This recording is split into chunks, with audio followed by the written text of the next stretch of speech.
कृष्ण वंदे जगद्गुरुम्। छठवें अध्याय का 29वां और 30वां श्लोक। छठवें अध्याय का 29वां श्लोक।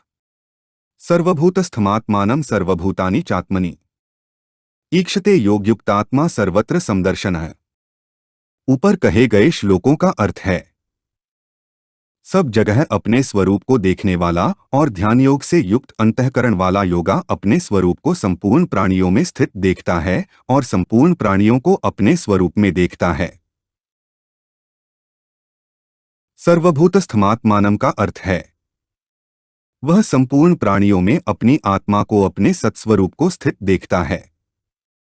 जैसे साधारण प्राणी सारे शरीर में अपने आप को देखता है, अर्थात शरीर के सभी अवयवों में अंशों में मैं को ही पूर्ण रूप से देखता है, ऐसे ही समदर्शी पुरुष सब प्राणियों में अपने स्वरूप को ही स्थित देखता है। किसी को नींद में स्वप्न आए तो वह स्वप्न में स्थावर जंगम प्राणी पदार्थ देखता है, पर नींद खुलने पर वह स्वप्न की सृष्टि नहीं दिखती, अतः स्वप्न में स्थावर जंगम आदि सब कुछ स्वयं ही बना है।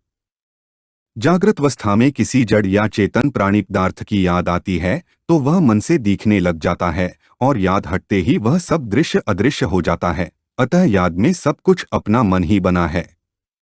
ऐसे ही ध्यानयोगी संपूर्ण प्राणियों में अपने स्वरूप को स्थित देखता है।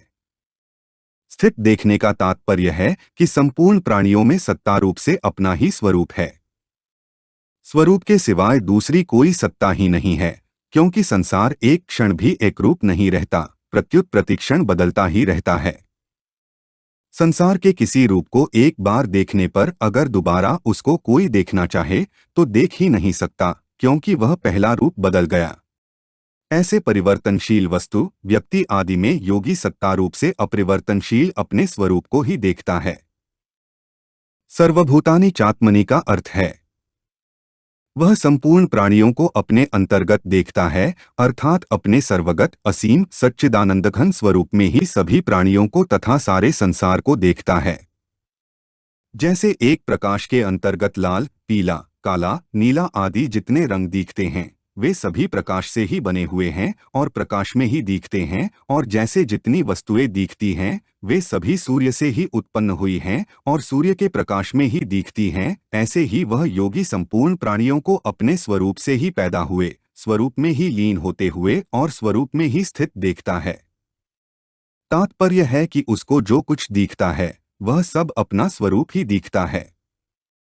इस श्लोक में प्राणियों में तो अपने को स्थित बताया है, पर अपने में प्राणियों को स्थित नहीं बताया।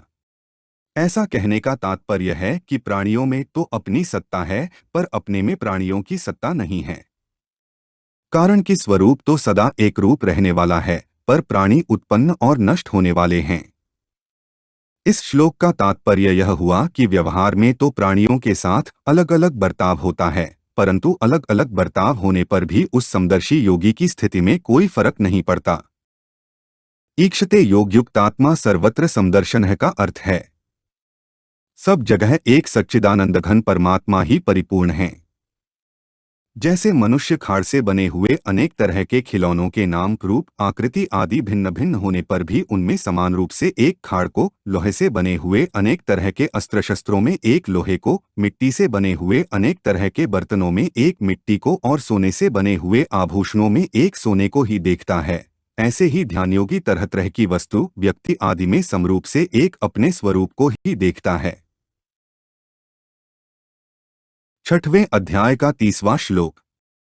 यो मां पश्यति सर्वत्र सर्वं च मयि पश्यति तस्याह न प्रणश्यामि स च मे न प्रणश्यति।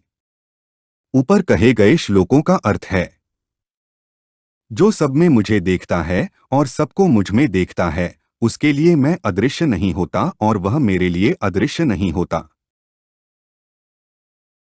यो मां पश्यति सर्वत्र का अर्थ है, जो भक्त सब देश, काल, वस्तु, व्यक्ति, पशु, पक्षी, देवता, यक्ष, राक्षस, पदार्थ, परिस्थिति, घटना आदि में मेरे को देखता है। जैसे ब्रह्मा जी जब बछड़ों और ग्वालबालों को चुरा कर ले गए तब भगवान श्री कृष्ण स्वयं ही बछड़े और ग्वालबाल बन गए। बछड़े और ग्वालबाल ही नहीं, प्रत्युत उनके बेंत, सींग, बांसुरी, वस्त्र, आभूषण आदि भी भगवान स्वयं ही बन गए। यह लीला 1 वर्ष तक चलती रही, पर किसी को इसका पता नहीं चला। बछड़ों में से कई बछड़े तो केवल दूध ही पीने वाले थे, इसलिए वे घर पर ही रहते थे और बड़े बछड़ों को भगवान श्री कृष्ण अपने साथ वन में ले जाते थे। एक दिन दाऊ दादा बलराम जी ने देखा कि छोटे बछड़ों वाली गायें भी अपने पहले के बड़े बछड़ों को देखकर उनको दूध पिलाने के लिए हुंकार मारती हुई दौड़ पड़ी। बड़े गोपों ने उन गायों को बहुत रोका, पर वे रुकी नहीं। इससे गोपों को उन गायों पर बहुत गुस्सा आ गया, परंतु जब उन्होंने अपने अपने बालकों को देखा तब उनका गुस्सा शांत हो गया और स्नेह उमड़ पड़ा। वे बालकों को हृदय से लगाने लगे, उनका माथा सूंघने लगे।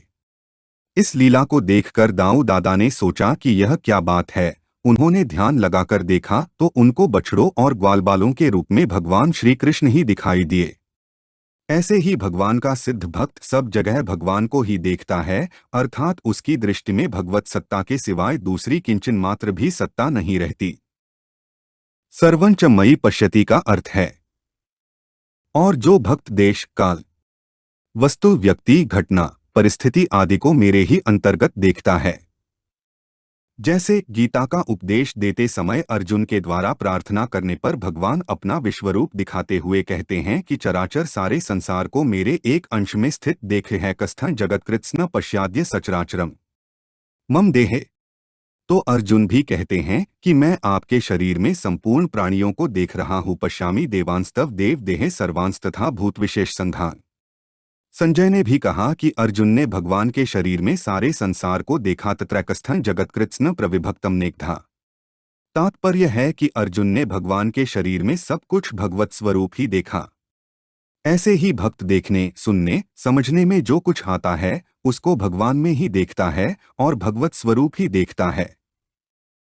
तस्याह न प्रणश्यामि। भक्त जब सब जगह मुझे ही देखता है तो मैं उससे कैसे छिपूं, कहाँ छिपूं और किसके पीछे छिपूं।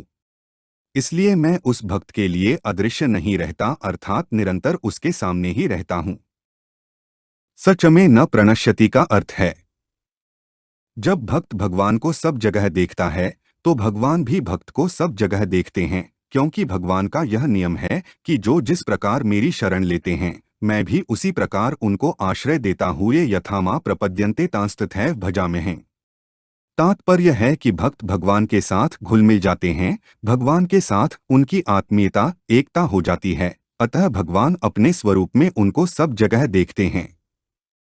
इस दृष्टि से भक्त भी भगवान के लिए कभी अदृश्य नहीं होता।